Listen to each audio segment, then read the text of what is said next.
And thank you for joining us. I'm Dusty Sonnenberg, field leader with the Ohio AgNet and Ohio's Country Journal. Joining me today is John Hummel. We're down in Fairfield County with the Ohio Field Leader Roadshow.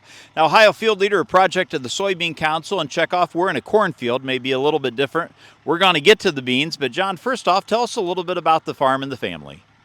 Yeah, Dusty. So, farm here with my family, my uncle and one hired guy.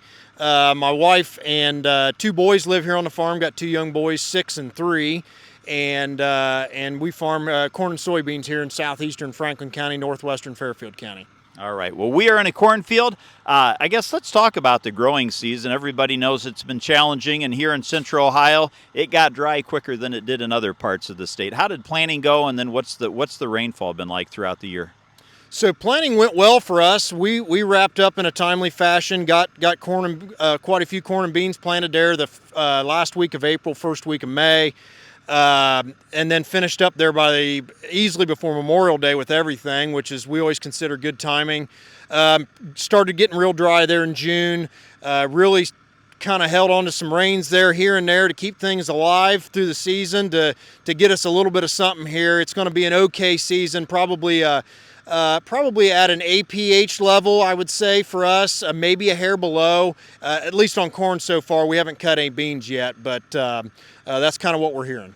So we're in a cornfield right now. You haven't started beans yet, but as we look at this field, one thing we talked about before we came on the air was sort of a challenge you had, as far as a lot of other guys did too around the area, getting those beans established due to slug feeding. And so as you look at this field, going ahead to next year putting beans, what are your thoughts? What's the thought process maybe to try and reduce that potential of slug damage? Yeah, so everybody wants this great corn, and then we want the corn stalks to disappear as soon as we're done shelling them. But we have struggled getting a stand the last 2 years of beans in these corn stalks with no-till and even with a little bit of vertical tillage.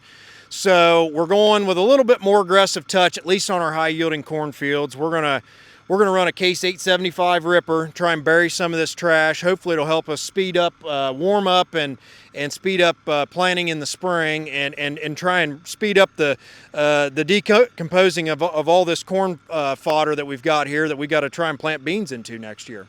Big goal in the spring, we got to get the seed in the ground, then we got to get that crop out of the ground. And yeah, if we can avoid the slug and other issues, definitely goes a long way. Yeah, so we're going to do some of that. I think on some of our lighter clay farms that aren't quite as high yielding, we're going to run we've got a vertical tillage, a John Deere 2660. We're going to put some angle on and try and chop those stalks up, and we're going to try a few things and see if we can't incorporate this the corn stalks in a little bit and get them sped up, like I say, to hopefully speed up planting in the spring. My guest again today, John Hummel. We are down in Fairfield County. This is the Ohio Field Leader Roadshow. Thanks for joining us.